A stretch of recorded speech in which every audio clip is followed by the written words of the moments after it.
নমস্কার বন্ধুরা, Bengali recipe with প্রতিমা চ্যানেলে সবাইকে স্বাগত। আশা করি বন্ধুরা তোমরা সবাই খুব ভালো আছো, সুস্থ আছো। আমিও ভালো আছি। আজকে আমি তোমাদেরকে দুর্দান্ত টেস্টি একটা নাস্তার রেসিপি শেয়ার করব। আমি এখানে সেই জন্যে একটা গোটা বড় সাইজের আলু নিয়েছি। আলুটাকে খোসা ছাড়িয়ে ভালো করে ধুয়ে নিয়ে এখন আমি গ্রেড করে নিচ্ছি। আর যখন আলুটা গ্রেড করতে হয় তখন কিন্তু যেই জায়গাটায় গ্রেড করব তাতে একটু জল দিয়ে নিতে হবে। জল দিয়ে দিলে আলুটা গ্রেড করতে করতে কিন্তু আর লাল হবে না। আর যদি জল না দিয়ে আলুটা গ্রেড করা হয় তাহলে কিন্তু আলুর কালারটা লাল হয়ে একটা দেখতে বিশ্রী হয়ে যায়। সেই জন্যে আলুটা গ্রেড করার সময় এইভাবে জল দিয়ে নিতে হবে। দেখো সুন্দরভাবে পুরো আলুটা আমার গ্রেড করা হয়ে গেছে। এখন এই গ্রেড করা আলুতে অল্প আরও একটু জল দেব। জল দেওয়ার পর ভালো করে হাত দিয়ে আলুগুলোকে আমি জল থেকে নিংড়ে তুলে নেব। বন্ধুরা তোমরা কিন্তু কেউ রেসিপিটা স্কিপ করে দেখো না। স্কিপ করে দেখলে কখন কোন জিনিসটা মেশালাম সেইটা যদি ঠিক করে না দেখো বাড়িতে কিন্তু রেসিপিটা পারফেক্টভাবে বানাতে পারবে না। সেই জন্য পুরো রেসিপিটা শেষ পর্যন্ত দেখো, তাহলে তোমরাও কিন্তু খুব সহজেই বাড়িতে এই দুর্দান্ত টেস্টি নাস্তাটা বানিয়ে নিতে পারবে। আর আমি এখানে আমার যতটা প্রয়োজন ততটা নিচ্ছি। তোমরা তোমাদের ফ্যামিলি মেম্বার অনুযায়ী আলু আর আমি যা যা উপকরণ দেব সেইগুলো একটু কম বেশি করে নিও। বন্ধুরা পুরো রেসিপিটা কিন্তু দেখো, সত্যিই বলছি এই নাস্তাটা দুর্দান্ত হয়। আর এই নাস্তাটা একবার বাড়িতে বানালে আর কিন্তু দোকান থেকে কখনোই তেলে ভাজা বা কোনো রকমের স্ন্যাক্স কিনে খেতে ইচ্ছেই করবে না। সব আলুটা আমার তোলা হয়ে গেছে। এখন এই আলুতে দেব সুজি। আমি এখানে 200 গ্রাম সুজি নিচ্ছি। ম্যাক্সিমাম সুজিটাই প্রথমে দিয়ে দিলাম। এখন একটা চামচের সাহায্যে আলু আর সুজিটাকে মেশাতে থাকবো। কারণ এখন হাত দিয়ে মেশাবো না, হাত দিয়ে মেশালে অন্য জিনিসগুলো দিতে অসুবিধে হবে। দেখো খুব ভালো করে কিন্তু সুজি আর আলুটাকে মিশিয়ে নিয়েছি। এখন এতে দিয়ে দিচ্ছি পরিমাণ মতো লবণ, আর দেব লবণের পরিমাণে চিনি। দিয়ে দিচ্ছি এবার লাল লঙ্কার গুঁড়ো, আর দেব অল্প একটুখানি হলুদ। দিয়ে দিচ্ছি হাফ চামচ গোটা জিরে।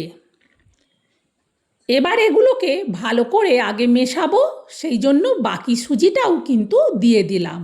কারণ আলুটা অনেক বড় সাইজের, পুরো 200 গ্রাম সুজিই কিন্তু লেগে যাবে।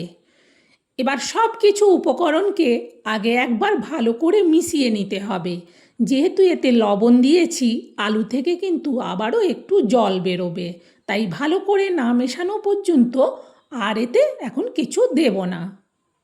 এবার দিয়ে দিচ্ছি কিছুটা কারি পাতা কুচি, আর দেব কিছুটা কাঁচা পাকা লঙ্কা মেশানো ছোট ছোট করে কুচি। দিয়ে দিচ্ছি হাফ পেঁয়াজ কুচি। তবে এটা কিন্তু পেঁয়াজ না দিলেও দুর্দান্ত লাগে নিরামিষের দিনে, বিশেষ করে বানালে।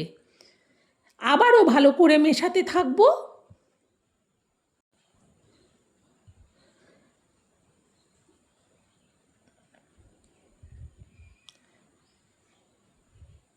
অনেকটাই কিন্তু জল জল ভাব হচ্ছে। এতে এবার দিয়ে দেবো ধনেপাতা কুচি। যদি অবশ্য ধনেপাতাটা বাড়িতে থাকে আরও একটু বেশি করে দিতে পারো, কোনো অসুবিধে নেই। ধনেপাতাটা কিন্তু আমার কাছে পর্যাপ্ত পরিমাণ ছিল না, যতটা ছিল ততটাই দিলাম। এখন এতে দিয়ে দেবো আমি টক দই। আমি এখানে টক দই দেব চা চামচের মাপে 2 চামচ। 2 চামচ টক দই হলে কিন্তু হয়ে যাবে। আবার বাটিটা ধুয়ে একটু জলও দিয়ে দিচ্ছি। আবারও এটা ভালো করে মেশাতে থাকবো।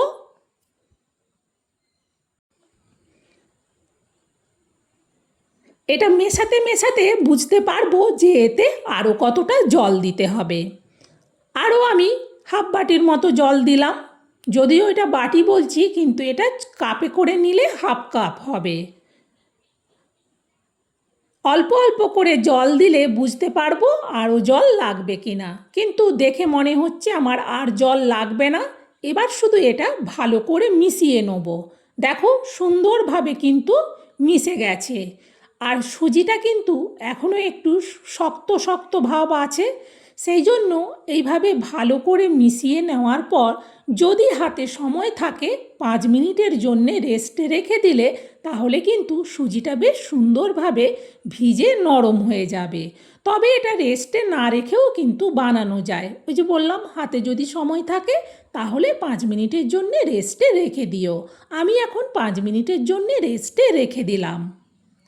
একেবারে ঘড়ি ধরে 5 মিনিট বাদেই কিন্তু আমি ফিরে এলাম। সুজিটা সুন্দরভাবে কিন্তু ভিজে নরম হয়ে গেছে। আর দেখো একটুও কিন্তু জল কাটেনি। এইভাবে সুন্দরভাবে সুজিটা যখন ভিজে নরম হয়ে যাবে তখন এটাকে আরও একবার ভালো করে এইভাবে চামচ দিয়ে মিশিয়ে নেব। পুরো এটা রেডি। এখন ভেজে নেওয়ার জন্যে গ্যাস জেলে প্যান বসিয়ে প্যানে দিয়ে দিলাম তেল।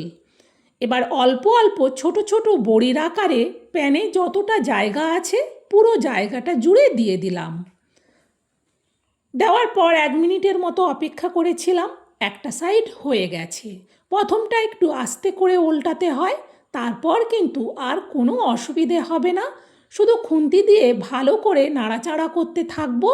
আর তেলটা খুব ভালো করে গরম হয়ে গিয়েছিল, সেই জন্যে গ্যাসটাকে এখন মিডিয়ামে করে দিয়েছি। মিডিয়ামে করে প্রায় 3 মিনিটের মতো আমি কিন্তু এইগুলোকে নাড়াচাড়া করে ভাজছি। দেখো কতটা সুন্দরভাবে কালার হয়ে গেছে। এইরকম যখন সুন্দর মুচমুচে হয়ে যাবে তখন এগুলো তুলে নেব আর বাকিগুলোকেও একই রকমভাবে ভেজে নেব। বন্ধুরা, এইভাবে কাঁচা আলু আর সুজি দিয়ে মুচমুচে এই ক্রিসপি নাস্তাটা আমি তোমাদেরকে তৈরি করে দেখালাম। আর এইটা খাওয়ার জন্যে একটু টমেটো কেচাপ হলেই কিন্তু আর কিচ্ছু লাগবে না। বাড়ির লোকে তোমার ভাজা হতে না হতে বলবে আবার দাও আবার দাও। সত্যিই বলছি, রেসিপিটা দুর্দান্ত টেস্টি হয়। তবে ঝাল যে যেমন পছন্দ করো দিও। আর কেউ যদি টক পছন্দ না করো তাহলে টক দই না দিয়ে পুরো জল দিয়েই কিন্তু এটা মেখে নিও। বন্ধুরা, আমার এই রেসিপিটা তোমাদের কেমন লাগলো সেটা কমেন্টে জানিও। ভালো লাগলে একটা লাইক দিয়ে আরও রেসিপি শেয়ার করার উৎসাহ বাড়িয়ে দিও। আর তোমরাও এটা শেয়ার করে দিও। এই বর্ষার সময় বা যে কোনো সময় এই রকম ক্রিসপি নাস্তাটা বাড়িতে হলে সবাই কিন্তু তোমার খুব প্রশংসা করবে। বন্ধুরা, আজকের মতো রেসিপি শেষ। আবার অন্য দিন অন্য রেসিপি নিয়ে চলে আসবো। ততক্ষণ তোমরা সবাই ভালো থেকো।